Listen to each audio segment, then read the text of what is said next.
सर्दी के दिन थे। इंसान तो इंसान, जानवरों को भी धूप अच्छी लग रही थी।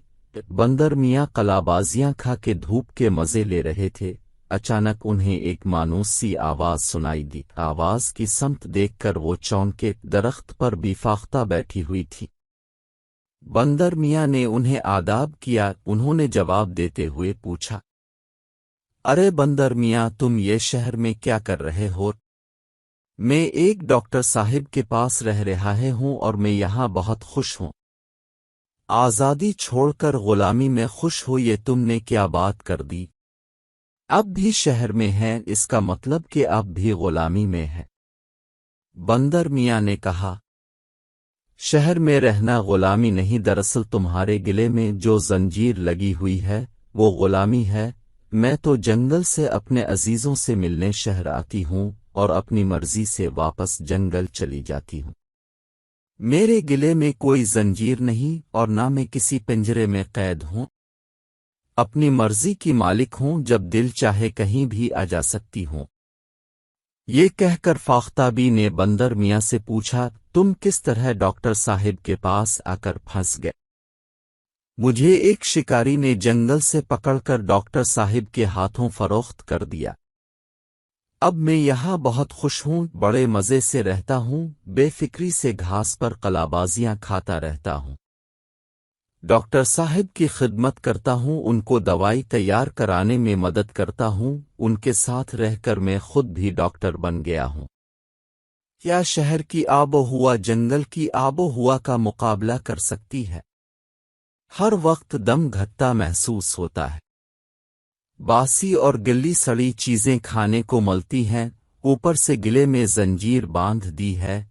बेफाख्ता ने कहा, ये बात आपकी दुरुस्त है कि जंगल की आबो हुआ और शहर की आबो हुआ में बहुत फर्क है। डॉक्टर साहिब के दवाखाने के बाहर दरख्त और घास न होती तो मैं भी यहाँ रहकर बोर हो जाता और भागने की कोशिश करता।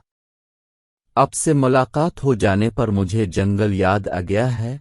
एक दिन मैं जरूर मौका मिलते ही जंगल की तरफ फरार हो जाऊंगा और फिर कभी पलट कर शहर में नहीं आऊंगा, बंदर मियाँ ने कहा।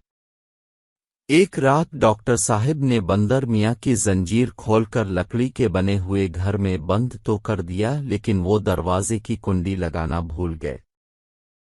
हुआ के जोरदार थपेड़े लगने से दरवाजा खुल गया। बंदर मियाँ को अब वहां से फरार होकर जंगल जाने का मौका मिल गया।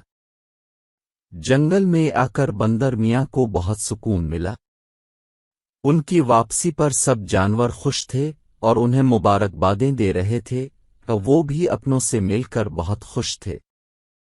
बंदर मियाँ को जंगल में आए कई दिन गुजर गए, लेकिन वो अपने अंदर एक बेचैनी महसूस कर रहे थे।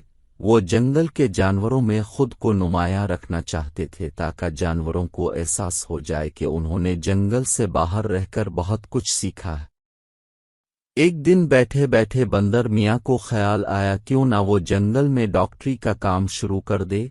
इस काम से वो जानवरों में नुमायां हो जाएगा और हर कोई इसकी इज्जत करेगा। बंदर मियाँ ने ये ख्याल आते ही इस मंसूबे पर अमल शुरू कर दिया। जंगल से जड़ी बूटियां जमा करके मुख्तलिफ अमराज की दवाएं बना डालीं और अपना दवा खाना खोल लिया। भालू मियाँ उनके पहले मरीज थे, उन्हें दांतों की तकलीफ थी। मैं तुम्हें दांतों की दवा दे रहा हूँ। ये ऐसी दवाई है कि दांतों को पत्थर से तोड़ना चाहोगे तो पत्थर टूट जाएगा, लेकिन दांत नहीं टूटे से। क्या वाकई ऐसा हो जाएगा? भालू ने हैरत से पूछा। हाँ हाँ, ऐसा हो जाएगा, बंदर मियाँ ने उन्हें यकीन दिलाया।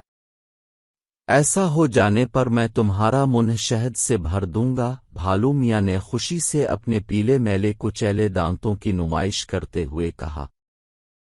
बी लोमड़ी को चलने में एक पांव में तकलीफ होती थी, वो भी इलाज कराने पहुंच गईं। कछुए को कब्ज की शिकायत थी, चील को दूर का कम नजर आता था, हिरन को भागने से जल्दी सांस फूल जाता था। मेंढक मियाँ इस कदर भारी हो गए थे कि उनसे चलना दूभर हो गया था।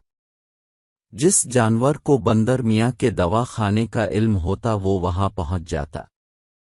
बंदर मियाँ अपने दवा खाने में जानवरों को आता देखकर बहुत खुश थे। ان کا پورا دن جانوروں کو دوائیاں دینے میں گزر جاتا۔ بھالو میاں نے 3 خوراک دوائیں کھا کر اپنے دانتوں پر ہاتھ پھیرا تو ایک دانت باہر آ گیا، دوبارہ ہاتھ پھیرنے پر آدھا دانت ان کے ہاتھ میں آ گیا۔ اپنے دانتوں کو گرتا دیکھ کر بھالو میاں اس خوف سے کہ کہیں سارے دانت باہر نہ آ جائیں سختی سے منہ بند کر لیا۔ لومڑی صبح سو کر الفاٹے اور خوراک کی تلاش میں نکلنا چاہ تو ان کی وہ ٹانگ جس میں تکلیف تھی وہ پوری طاقت لگانے پر نہ الفاٹے سکی۔ کچھوے میاں دوائی کھا کر پوری رات پریشان رہے۔ صبح الفاٹنی پر چیل نے آنکھ کھول کر دیکھنا چاہا تو اس کی آنکھ میں اندھیرے کے علاوہ کچھ دکھائی نہیں دے رہا تھا، جبکہ دوسری آنکھ سے بھی دھندلا نظر آ رہا تھا۔ ہرن دوائی کھا کر ایسی سوئیں کہ صبح الفاٹنی پر بھی نہ الفاٹے سکیں۔ بندر میاں اپنے دواخانے میں بیٹھے مریضوں کا انتظار کر رہے تھے۔ انہوں نے بہت سارے جانوروں کو دواخانے کی جانب آتا دیکھا تو سمجھ گئے کہ ان کی دوائیوں نے الفالٹا کام دکھایا، جبھی وہ غصے میں بھرے ان کے پاس آ رہے۔ بندر میاں نے آؤ دیکھا نہ تاؤ فوراً دوڑ لگا دی۔ غصے میں بھرے جانوروں نے دواخانے کو خالی پایا تو ان کا غصہ اور بھڑک الفاٹے۔ دور کھڑے بندر میاں تھر تھر کانپ رہے تھے اور اس دن کو بری طرح کوس رہے تھے جس دن انہوں نے ڈاکٹر بننے کا سوچا تھا۔ تمام جانور سخت غصے میں تھے اور بندر میاں کو برا بھلا کہہ رہے تھے۔ بندر میاں کو جانوروں کی تکلیف کا بہت افسوس تھا، ساتھ ہی ساتھ وہ دل میں یہ بھی کہہ رہے تھے کہ جس کا کام اسی کو ساجھے، اور اب ان کے قدم شہر کی جانب دوبارہ الفاٹے رہے تھے۔